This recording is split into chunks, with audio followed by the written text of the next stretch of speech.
गलातियों की पुस्तक में यह कहती है, मसीह ने स्वतंत्रता के लिए हमें स्वतंत्र किया है, सो इसमें स्थिर रहो और दासत्व के जुए में फिर से न जुड़ो। आमीन। आइए हम प्रभु की स्तुति और आराधना करते हैं। प्रभु तेरा धन्यवाद करते हैं इस सुंदर से समय के लिए। प्रभु धन्यवाद करते हैं प्रभु कि हम तेरी उपस्थिति में आकर तेरी स्तुति तेरी आराधना कर सकते हैं। प्रभु धन्यवाद करते हैं प्रभु कि तूने हमें छुटकारा दिया है प्रभु, पापों के चंगुल से प्रभु छुटकारा दिया है प्रभु, आज़ादी दी है प्रभु। मांगते हैं प्रभु कि हम इस आज़ादी का फ़ायदा ना उठाए प्रभु, और तेरे मार्गों में सदैव चलते रहे प्रभु। तेरे नाम से मांगते हैं, आमीन।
रक्षा करता है प्रभु।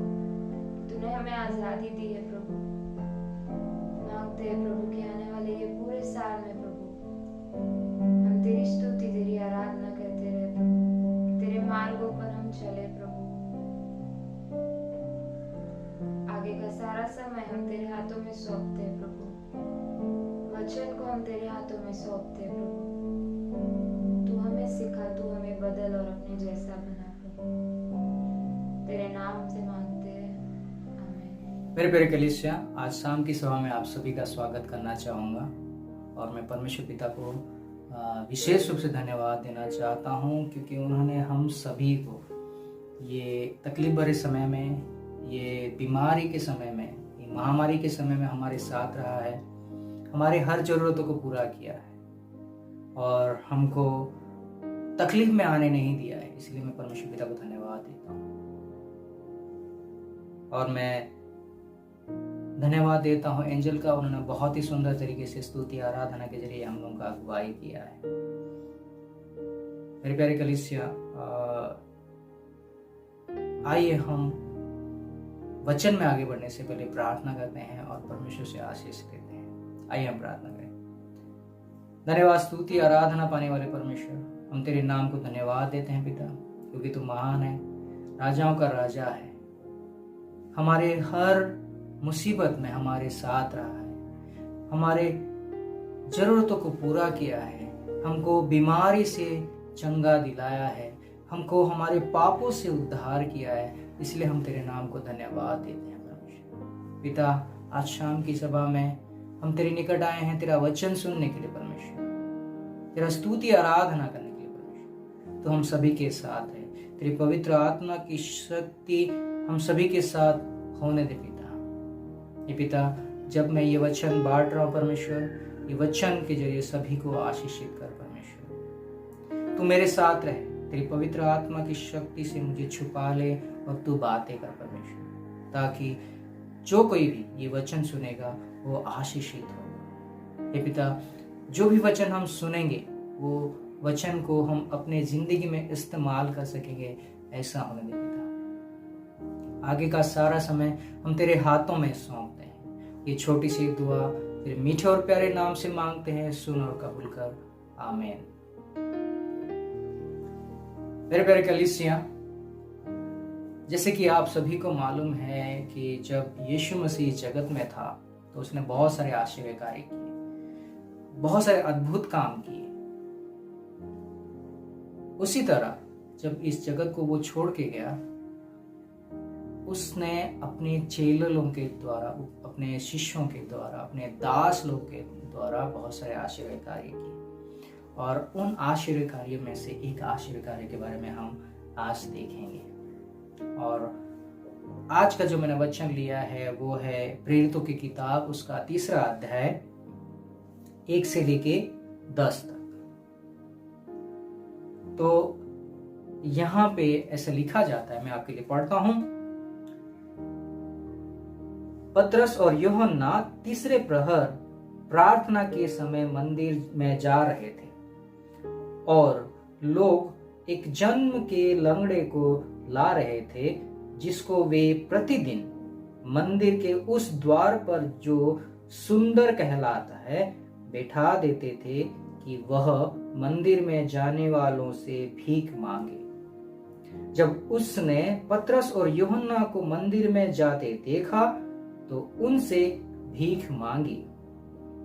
पतरस ने यूहन्ना के साथ उसकी ओर ध्यान से देखकर कहा, हमारी ओर देख।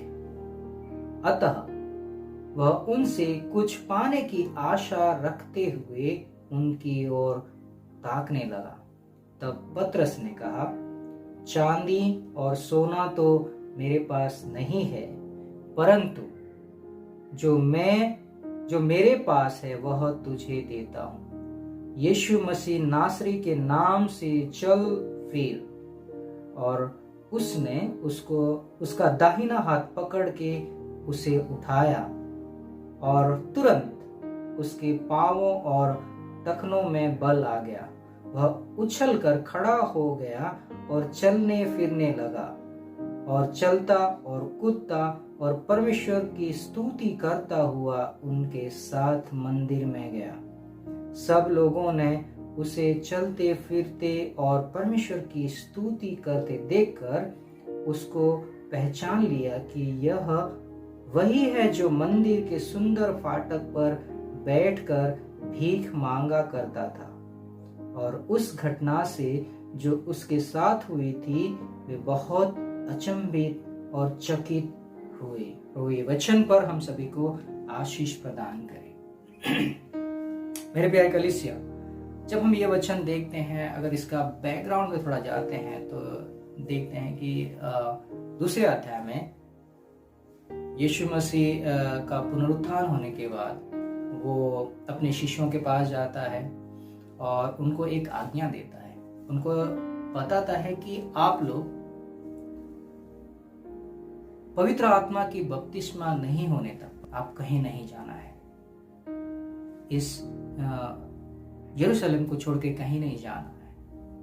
पवित्र आत्मा का बपतिस्मा होने के बाद आप लोग सारे जगत में जाके परमेश्वर का वचन को सुनाना है, लोगों को चंगा करना है, उसके बारे में बताता है। और हम देखते हैं कि पवित्र आत्मा का उंडेलने के बाद, पवित्र आत्मा से बपतिस्मा मिलने के बाद वो लोग बहुत सारे आश्चर्य कार्य करते हैं। अगर आप दूसरा अध्याय उसका 43 प्रेरितों की किताब उसका दूसरा अध्याय 43वां अध्याय में वचन पढ़ेंगे, वहां पे ऐसे लिखा जाता है, और सब लोगों पर भय छा गया और बहुत से अद्भुत काम और चिन्ह प्रेरितों के द्वारा प्रकट होते थे। हम देखते हैं कि उसके जो चेले लोग ने बहुत सारे आश्चर्य कार्य करना चालू कर दिया था। और यहाँ पे हम और एक आश्चर्य कार्य के बारे में देखेंगे। तो पहला वचन में ऐसा लिखा जाता है, पतरस और यूहन्ना तीसरे पहर प्रार्थना समय मंदिर में जा रहे थे। पवित्र आत्मा की जो बपतिस्मा होने के बाद पतरस और यूहन्ना दोनों मिलके यरूशलेम मंदिर में जा रहे थे प्रार्थना करने के लिए। और हम देखते हैं कि ये जो पतरस और यूहन्ना बहुत ही अच्छे दोस्त थे शायद, और ये दोनों एक दूसरे को बहुत समय से जानते थे। और जब हम देखते हैं कि गलील में ये दोनों एक साथ मच्छी पकड़ते थे, और ये दोनों यीशु मसीह के साथ आए, और यीशु मसीह का जब क्रूसार्पित होने से पहले जो आखिरी भोजन था, उसको भोजन की तैयारी करने के लिए भी यीशु मसीह ने इन लोगों को भेजा। उसके बाद यीशु मसीह इनको और एक बार मिलते हैं, पुनरुत्थान के बाद गलील में वापस मिलते हैं और उनको कुछ बताते हैं, उनको कुछ आदेश देते हैं। तो ये दोनों एक साथ साथ रहते थे। और अगर हम देखेंगे मरकुस उसका 6 अध्याय 7वें वचन, वहां पे ऐसे लिखा जाता है, यीशु मसीह ने उसने 12 को अपने पास बुलाया और उन्हें 2-2 करके भेजने लगा और उन्हें अशुद्ध आत्माओं पर अधिकार दिया। यीशु मसीह ने इन दो ऐसे उनके 12 चेलों को बुलाया और उनको 2-2 करके भेजा, उनको अधिकार दिया पवित्र अशुद्ध आत्मा के ऊपर, ताकि वो अशुद्ध आत्मा को वो भगा सके, प्रार्थना के जरिए उसको निकाल सके। तो ये दोनों भी मंदिर में प्रार्थना करने के लिए जा रहे थे। दूसरा वचन में ऐसा लिखा जाता है, और लोग एक जन्म के लंगड़े को ला रहे थे, जिसको वे प्रतिदिन मंदिर के उस द्वार पर जो सुंदर कहलाता है बिठा देते थे कि वह मंदिर में जाने वालों से भीख मांगे। जो सुंदर दरवाजा था, उस दरवाजे से, उस द्वार से पतरस और यूहन्ना हर रोज मंदिर में जाते थे, प्रार्थना करने के लिए जाते थे। और हम देखते हैं कि यहाँ पे उस लंगड़े व्यक्ति को उसके जो मित्र लोग थे, जो लोग थे, वो लेके आते थे, हर रोज उसको वहां पे रख देते थे, और ताकि वो भीख मांग सके, लोगों से भीख मांग सके। उस समय ऐसा माना जाता था कि जो यहूदी लोग प्रार्थना करने के लिए मंदिर में जाते थे, उनके मन में ये था कि जो अगर आप दान करते हो तो आपका जो पाप का क्षमा होता है, उनके मन में एक शांति मिलती है। तो शायद ये जो लंगड़ा था, जो लंगड़ा व्यक्ति था, इसको भी मालूम था, इसका ये बहुत चालाक था, तो इसीलिए मालूम था कि ये लोग अगर मंदिर में जाते हैं प्रार्थना करने के लिए, अगर वो लोग मुझे कुछ नहीं देंगे तो उनके मन में अशांति होगी, उनके मन को एक कुड़कुड़ापन रहेगा कि उसने उसको दान नहीं दिया। तो इसीलिए वो वहां पे बैठा रहता था और ये अपेक्षा करता था कि वो लोग उसको कुछ दान दे, ताकि उनके मन में भी एक शांति मिलेगी और वो अंदर जाके प्रार्थना कर सकेंगे। वो एक उसके मन में शायद ये था, तो इसीलिए वो वहां पे बैठा रहता था और एक अपेक्षा रहती थी कि वो लोग उसको पैसा देंगे। उसके बाद हम देखते हैं तीसरा वचन, यहाँ पे ऐसा लिखा जाता है कि जब उसने पतरस और यूहन्ना को मंदिर में जाते देखा तो उनसे भीख मांगी। हम देखते हैं कि मुंबई में भी अगर आप कहीं पे देखोगे तो जो भीड़ भाड़ भरा जगह है वहां पे ज्यादातर भिखारी मिलते हैं आपको, मंदिर के सामने, चर्च के सामने, या फिर गुरुद्वारे के सामने, या फिर कोई भी रिलीजियस प्लेसेस के सामने आपको भिखारी मिलेंगे। और ऐसा भी देखा जाता है कि बहुत जो स्टेशन है वो जगह पे भी बहुत सारे भिखारी मिलते हैं आपको। कुछ मैं आर्टिकल पढ़ रहा था और देखा कि मुंबई में ऐसे भी भिखारी हैं जिनके पास बंगलो है, जिनके पास फ्लैट्स है, वो बहुत अमीर हैं। वो लोग, कुछ भिखारी होते हैं जो जैसे अमीर जगह पे जाके भीख मांगते हैं। एक इंटरेस्टिंग स्टोरी में देखा कि एक व्यक्ति है, लोखंड वाला में जाता है भीख मांगने के लिए, रात के 8 बजे जाता है, 8 बजे से सुबह 4 बजे तक भीख मांगता है, क्योंकि रात को समय वो जो जगह है वहाँ पे बहुत सारे सेलिब्रिटीज आते हैं भीख मांगने के लिए। तो इस व्यक्ति भी जाता है वहाँ पे भीख मांगने के लिए। शायद ये जो व्यक्ति था उसको मालूम था, तो वहाँ पे जाके वो बैठा था और भीख मांगता था। अगर हम देखते हैं ऐसे द्वार पे बैठने के बारे में, लाजरस के बारे में भी देखेंगे तो वो अमीर व्यक्ति के दरवाजे में सामने था। तो जो भी ऐसे व्यक्ति रहते हैं जो आशा में रहते हैं, भीख मांगने की आशा में रहते हैं, वो कोई भी ऐसी जगह पे रहते हैं जहाँ पे उनको ज्यादा से ज्यादा पैसा मिल सके और उनको खाने के लिए मिल सके। और जैसे कि हमने पढ़ा कि जब उसने पतरस और यूहन्ना को अंदर जाते हुए देखा, उसने उनको भीख मांगी, उसने एक अपेक्षा था कि वो लोग उसको कुछ देंगे। लेकिन यहाँ पे हम देखते हैं कि पतरस और यूहन्ना का रेस्पॉन्स क्या था उसको। पतरस और यूहन्ना का रेस्पॉन्स ये था कि उन्होंने उसको बोला कि हमारी ओर देख। पतरस ने उसके तरफ ध्यान से देखा और कहा कि हमारी ओर देख। अतः उसने कुछ पाने की आशा रखते हुए उनकी ओर ताकने लगा। तब पतरस ने कहा, चांदी और सोना तो मेरे पास है नहीं, परंतु जो मेरे पास है वह तुझे देता हूं। यीशु मसीह नासरी के नाम से चल फिर।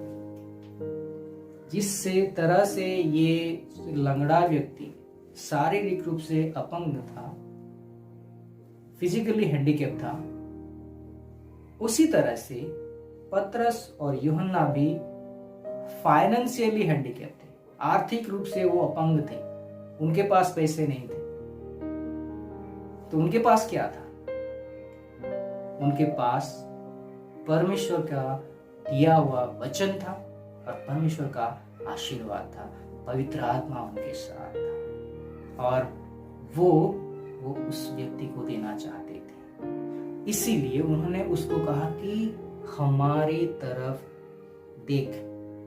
वो ये बोलना चाहते हैं कि तू बाहर के चीजों को मत ध्यान दे, अभी सिर्फ हमारी तरफ ध्यान से देख, हमारी तरफ ध्यान दे, हमारी तरफ इस तरह से नजर से देख कि हम तुझे दूसरा कुछ देने वाले हैं।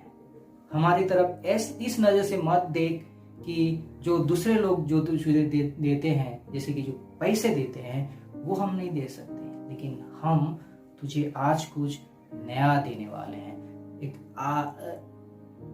एक नया चीज देने वाले हैं जो हमको यीशु मसीह ने दिया, हमारे परमेश्वर ने दिया।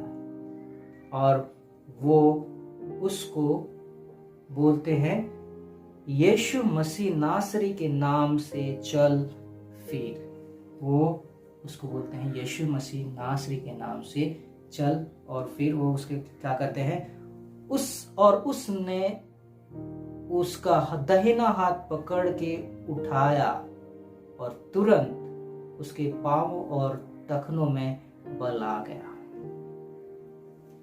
यहाँ पे हम देखते हैं कि उस समय वैसे बोलते ही उसका दाहिना हाथ पकड़ के उसने उसको ऊपर उठाया, उसके पांव पर टखनों में बल आ गया।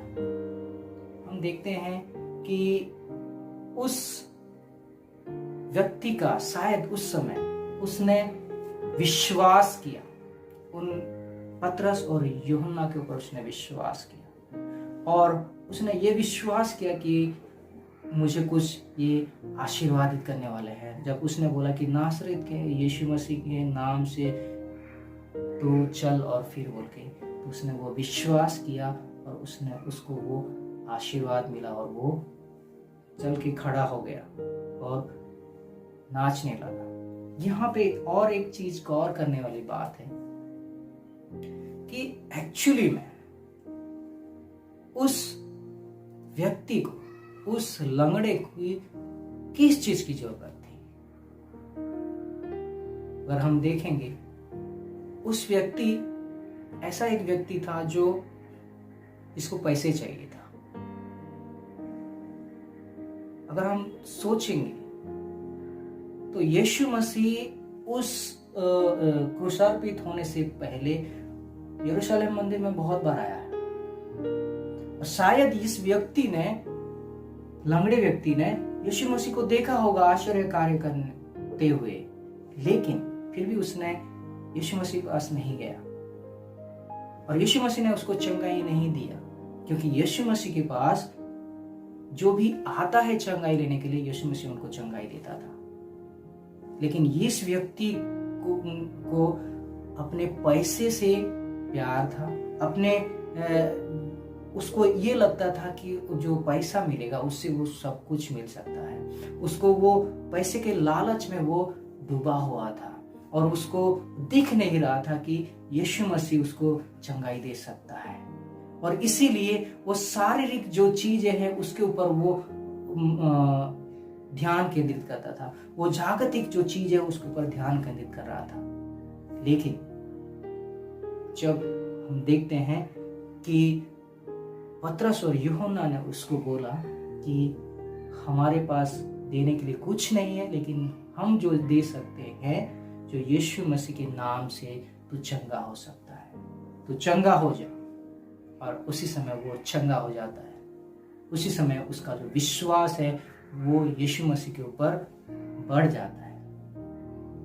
मेरे प्यारे कलीसिया, मैं आपको बताना चाहता हूँ, क्या पैसों से किसी का जीवन बच सकता है?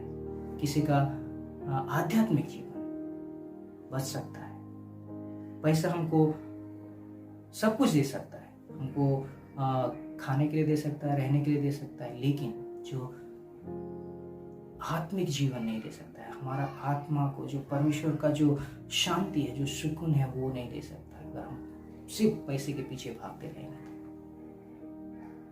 लेकिन परमेश्वर को जानना बहुत जरूरी है, परमेश्वर के निकट आना जरूरी है। उस समय हम देखते हैं कि वो जो भिखारी था, जो लंगड़ा व्यक्ति था, उन लोगों ने जो बोला उनको ध्यान से सुना, उसका बात को उसने स्वीकार किया, उसके बाद उसको चंगाई मिली। और वो क्या करता है, जाके उन लोगों के साथ मंदिर के अंदर जाता है, यीशु मसीह का जय जयकार करते हुए जाता है, परमेश्वर का जय जयकार करते हुए जाता है। हमको भी अगर परमेश्वर जब आशीर्वादित करता है, हमको उसको स्वीकारना है, उसको जय जयकार करना जरूरी है। तो ये जो आश्चर्य कार्य किया गया, ये जो आश्चर्य कार्य करने का मकसद क्या था? ये आश्चर्य कार्य करने का सिर्फ यही मकसद था कि पतरस और यूहन्ना ये बताना चाहते थे कि यीशु मसीह के निकट आना जरूरी है। यीशु मसीह ही हम लोगों को पापों से उद्धार दे सकता है, यीशु मसीह के नाम में ही चंगाई मिल सकता है। और यीशु मसीह का नाम को प्रचार करने के लिए, यीशु मसीह को जो चंगाई देने वाला सामर्थ को बताने के लिए वो आश्चर्य कार्य वहां पे उन्होंने किया। आज मैं कलीसिया से बोलता हूं, जो भी ये वचन सुन रहे हैं, आज एक समय है कि हमको वापस आना है, अपने जो पाप को त्यागना है और खड़े होके यीशु मसीह जो हमको बोलता है उसको स्वीकारना है और यीशु मसीह के पीछे भागना है। प्रभु हम सभी को ये वचन के जरिए आशीष प्रदान करे। आइए हम प्रार्थना करें और समाप्त करते हैं। धन्यवाद, स्तुति, आराधना पाने वाले परमेश्वर, हम तेरे नाम को धन्यवाद देते हैं। पिता, तूने हम सभी को ये मौका दिया कि तेरा वचन हम सुन सके। परमेश्वर पिता, आज हम सभी को ये ज्ञान दे परमेश्वर, ताकि हम तेरे निकट आए। ये जगत के जो लालसा है उसको छोड़ के तेरे निकट आए और तेरे निकट होके तेरी जो पवित्र आत्मा की जो शक्ति है उसको महसूस करे, तेरी पवित्र आत्मा की शक्ति से बपतिस्मा ले और तेरे पीछे हो चले। ऐसा होने दे पिता। हम सभी को तेरे पवित्र आत्मा की शक्ति से भर दे परमेश्वर और तेरे पीछे होने के लिए सामर्थ्य दे परमेश्वर। ये दुआ हम तेरे मीठे और प्यारे नाम से मांगते हैं, सुन और कबूल कर। आमीन।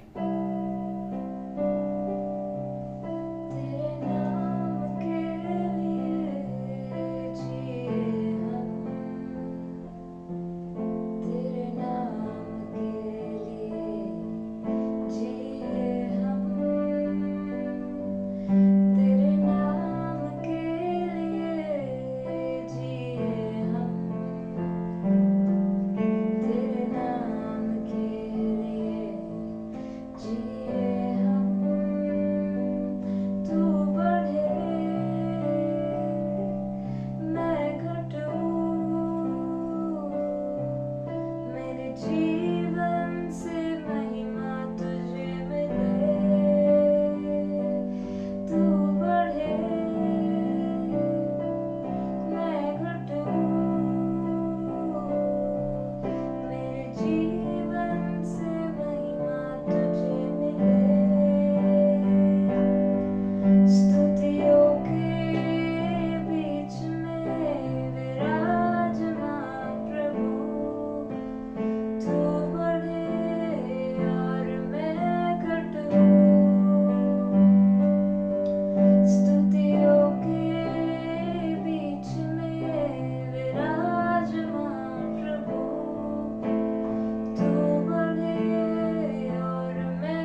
पहले से मैं प्रार्थना करता हूँ, हमारे परमेश्वर पिता का प्रेम, हमारे प्रभु यीशु मसीह उनका अनुग्रह और पवित्र आत्मा की सुसंगता आप सब लोगों पर सदा सर्वदा बनी रहे।